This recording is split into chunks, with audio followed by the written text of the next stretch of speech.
Papai, Deus é justo para uns e injusto para outros?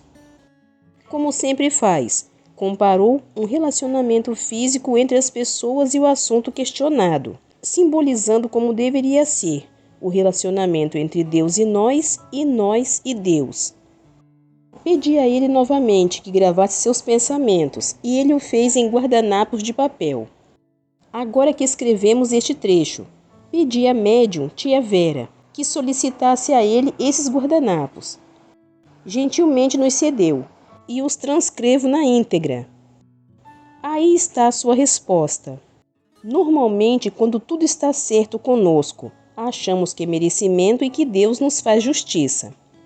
Quando nos são negados nossos anseios de preenchimento mental e satisfação física, ou seja, quando não está acontecendo o que queremos, sentimos-nos injustiçados, principalmente ao nos compararmos com outras pessoas, porque ele tem e eu não. Achamos que Deus não está fazendo justiça conosco e que estamos sendo punidos. É que trazemos cargas negativas do passado, que ocasionam frustrações no momento, existindo também atos desta encarnação, que podem ser o motivo de muitas decepções. Normalmente não enxergamos a realidade da vida, e sim a projeção das nossas ilusões, por considerarmos a vida física como fim e não como meio. Muitas vezes, o justo ou o injusto baseia-se de acordo com nossa compreensão, no que damos e no que achamos que devemos receber em troca. Sentimos-nos injustiçados porque quase sempre temos como meta a nossa distração e o preenchimento da vida como prazer. Transformamos as funções e necessidades do corpo físico e a capacidade de pensar como o fim da nossa existência. Não chegamos a olhar a vida como um todo e a desempenhar eficientemente nossa parte nesse conjunto. Já imaginaram se o coração se sentisse injustiçado por não ter folga e nem descanso físico? Que seria do homem? Diante desse exemplo, aprendemos que cada um deve fazer o que lhe compete, sem esperar recompensas, e sempre consciente de que deve utilizar o potencial nobre que a vida lhe concedeu. Apesar de insignificantes diante do cosmo, fazemos parte dele.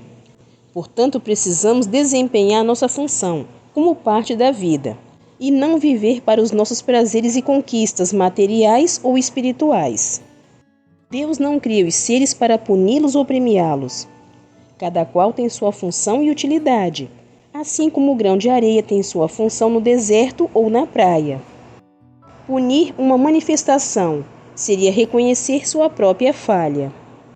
Ao comprarmos uma máquina nova, o fabricante nos dá garantia da mesma, e qualquer falha no seu funcionamento não significa a intenção do fabricante em nos punir, pois a garantia dela fará com que ele lhe restaure as funções. E no caso, ele é o maior prejudicado, porque além dos gastos de reposição, terá seu nome comercial prejudicado e posta em dúvida sua idoneidade. Não somos uma máquina, é certo, e a falha nunca está em Deus, e sim em nossa maneira de nos relacionarmos com suas leis, com a vida. Na maioria das vezes, nossos ânimos e desejos não encontram ressonância nos planos traçados pela vida, por causa de nossas existências anteriores. Às vezes, o que desejamos não é o que podemos ter. Quase sempre, nossos desejos são saturados de egoísmo. Os da vida são saturados de grandeza, de amor e de realização plena do homem. Na Terra, cada variedade de raça recebe com maior ou menor intensidade o que necessita para desempenhar e enobrecer a espécie a que pertence. O grupo humano não foge à regra geral e natural. Somente foi acrescentada em nós a faculdade da liberdade de escolha, para cumprirmos a tarefa para a qual fomos chamados. Se nos harmonizamos com as leis divinas, nos sentiremos felizes a caminho do progresso, enquanto que se as desprezamos, criamos um ambiente vibratório individual de desarmonia, que poderá atingir aqueles que nos cercam e terá ressonância de vibrações inferiores. Será que Deus criou a Terra com todo o seu aparato animal e vegetal somente para o desfrute do homem? O ser humano foi criado para usufruir de tudo à custa dos que caminham com ele? Não. Pelos seus atos de abuso, cuja consequência não compreende, presume que Deus lhe está sendo injusto. Temos quase sempre em nossas existências buscado o significado da vida, tentando adivinhar por que razão Deus criou o homem. Talvez façamos isso para darmos importância demais em pensar o que somos, ou pelos sentimentos que nos transmitiram de tão importante questão. Deus é profundamente simples. Para que possamos ouvi-lo e senti-lo, é preciso, antes de tudo, ser simples como Ele. Um exemplo da simplicidade de Deus é sua onipresença tanto em nosso Cristo, quanto num verme desprezado por todos. Devemos nos despojar do cultivo da autovalorização, vaidade, orgulho e presunção, para nos tornarmos melhores. Se não assumirmos nossa participação no conjunto do orbe terráqueo, nos sentiremos excluídos de obrigações e responsabilidades. E aí, o que acontece com os habitantes da Terra? A consequência é esta que estamos vendo: destruição e devastação do que a natureza levou milhões de anos para realizar. Não nos sentindo parte do universo, parece que estamos no mundo somente para usar e desfrutar as coisas, não tendo nada a responder, sem responsabilidades com o que acontece com tudo e com todos, alheios aos que sofrem dores e misérias.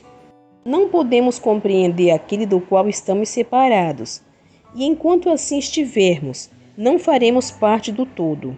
Ao contrário, se participarmos do todo, seremos um só. Não haverá nem o maior nem o menor, porque nosso pequenino eu se perderá diante da grandeza e importância do universo. O que restará então para nós e para nossa espécie? Viver, e neste viver conhecer e compreender nossas funções e as dos que nos cercam, compondo assim um todo harmônico. Aquilo que os irracionais fazem instintivamente, o homem deverá fazer consciente e espontaneamente. Os irracionais não têm escolha, o homem pode escolher. Pode recusar ou participar do banquete divino, que é a própria vida, refletindo assim a simplicidade e o equilíbrio do macro, refletindo no micro. Não teremos então nenhuma pretensão por situações anteriores, posteriores ou do momento presente, pois elas são produtos do egoísmo oriundo da mente temporal, e Deus é atemporal. Deus é também profundamente justo. Não há desvios nem preferências em suas leis. Recebemos de acordo com o que fazemos, sendo que nossas vibrações são resultados de nosso estado interior e que nos proporcionarão ligações com vibrações harmoniosas ou perturbadas, a causar dor e angústia ou a felicidade. Conhecendo a lei da reencarnação, entenderemos melhor a justiça divina. Compreendendo Deus, veremos que tudo o que Ele faz é justo, pois nada deve a ninguém. Tudo o que recebemos é graça, e de graça. Nada temos feito para ter crédito com Deus. E por mais que façamos, procede dele o potencial da vida, a capacidade e a oportunidade de agir. Se vivermos esta verdade, nunca se abrigará em nossa mente a questão de Deus ser justo ou injusto. Meu Pai é meu mestre. Alegro-me muito aprendendo com o que ele diz. A leitura desse livro continua no próximo vídeo.